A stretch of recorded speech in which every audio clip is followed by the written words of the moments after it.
The courtroom was tense, the air thick with expectation. It was a typical day for many in the city, people coming and going, moving through their daily routines, unaware of the monumental events unfolding just a few miles away. Inside the courthouse, however, the atmosphere was heavy with the weight of justice, of lives hanging in the balance, of people desperately seeking the truth. And in the center of it all stood Ibrahim Traoré, a young, relatively unknown lawyer, facing off against a seasoned judge and prosecutor.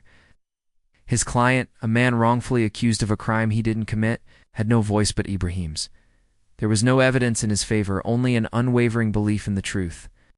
But Ibrahim had something more. He had the power of kindness, hope, and an unshakable belief in justice that most people had long given up on. Ibrahim had always believed that the law was more than just a set of rules. It was a living, breathing entity that could right wrongs, could bring light to darkness, could offer redemption even in the most impossible of situations.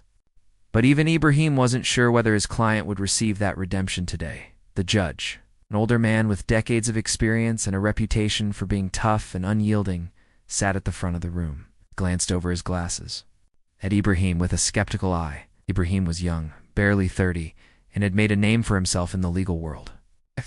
But this case was bigger than anything he had taken on before. The charges against his client were grave, and the evidence seemed stacked against him. The prosecutor, a man known for his sharp mind and unrelenting tactics, smirked as he addressed Ibrahim. "You really think you can convince this court, Mr. Traoré?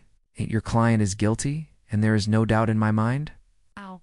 Your argument doesn't stand a chance." Ibrahim met the prosecutor's gaze, his voice steady and calm. "I'm not here to convince you, sir. I'm here to make sure the truth is heard. It's all I'm asking for, justice, not conviction based on assumptions." The prosecutor scoffed. "The law doesn't work on hope, Mr. Traoré. It works on facts, and the facts are clear." Ibrahim said nothing in response. He wasn't trying to change the prosecutor's mind, but he was determined to change the course of the trial, to make sure that truth, not power, won the day. It wasn't arrogance or blind optimism, it was belief. It's grounded in his faith in the law. The judge, having listened to both sides, seemed prepared to move on quickly. He leaned forward in his chair, his eyes cold, already making his decision. "This trial has been straightforward from the beginning, Mr. Traoré. You can't expect to sway the court with your speeches. The evidence speaks for itself." The judge's words stung, but Ibrahim's resolve didn't waver. He knew that this moment could change everything, but only if he did one thing differently, if he revealed the truth the prosecution had missed. "I understand, Your Honor," Ibrahim said quietly, standing tall despite the mounting pressure. "But if I may, I have one more piece of evidence to present." "Just one." The judge's eyes narrowed, his eyebrows raised in skepticism. Another last-minute attempt to delay. "You should know better than this, Mr. Traoré." "I promise, Your Honor, this will only take a moment," Ibrahim replied, his voice unwavering as he stepped forward. The courtroom grew still as Ibrahim reached into his briefcase and pulled out a single sheet of paper, holding it up for all to see. It was a simple statement from a key witness, one who had been too frightened to testify earlier. A witness who had seen everything unfold, but had remained silent, afraid of retribution. But now, Ibrahim had found a way to bring them forward, to give them the courage to speak the truth. The judge sighed, clearly irritated. "You think this will change everything?" The prosecutor sneered, flipping through the papers with contempt. Ibrahim didn't answer immediately. Instead, he turned to the judge, his eyes steady. "What is the law, Your Honor, if not a tool for truth? We have the facts now. We have the testimony that changes everything." The truth was always there, buried beneath the fear of those who were afraid to speak. There was a long pause, the tension in the room so thick it could have been cut with a knife. The judge's eyes flickered between the papers and Ibrahim, his thoughts unreadable. The prosecutor opened his mouth to protest, but the judge held up a hand, silencing him. "I've been doing this job for over 30 years, the judge said quietly, more to himself than anyone else. "I've seen a lot of things, but I've never seen a lawyer like you, Mr. Traoré." Ibrahim didn't speak, but there was a flicker of something in his eyes, gratitude, hope, and a sense of purpose. This was more than just a legal battle. This was about the bigger picture, the thing that drove him every day. Justice. Meaningful justice. The room was silent as the judge continued.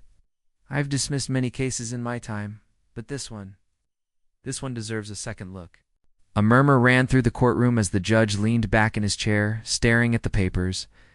His voice was calm now, almost reflective. This is a breakthrough, Mr. Traoré. You've done something remarkable here. Ibrahim's heart raced. But his exterior remained calm. The prosecutor opened his mouth to protest. But the judge held up a hand again. I'll need to review the new evidence before making a final ruling, the judge said. But it's clear to me now that this trial isn't as straightforward as it seemed. The room was filled with whispers now as the judge called for a brief recess to review the new information. As the crowd filtered out, Ibrahim stood at the center of the room, his heart pounding in his chest. He had done it. He had turned the tide, not with aggressive tactics or flashy arguments, but with truth, patience, and the quiet strength of his belief in justice. But just as he was about to step out of the courtroom, the judge stopped him. Mr. Traoré, he called. Ibrahim turned back, expecting another comment about his audacity. Instead, the judge gave him a nod of respect. I've seen many lawyers come and go, the judge said, his voice low. But you have something rare. You understand the law is not just about power, it's about serving people. Remember that. Ibrahim smiled softly, grateful for the recognition, but he knew the fight wasn't over. There was still work to be done. But today, he had won something much more important than a case. He had proven that kindness, candidity, and belief in the law could overcome the most impossible odds. As the recess ended and the trial continued, Ibrahim watched as the courtroom buzzed with speculation. The next few hours would determine the fate of his client, but Ibrahim knew one thing for certain. He had made a difference. It had shown that the truth, no matter how buried it seemed, would always find a way to rise. And as the judge delivered the final verdict, dismissing the charges, Ibrahim's heart swelled with pride, not for the victory itself, but for the reminder that kindness, when wielded with integrity and determination, could change the course of anything.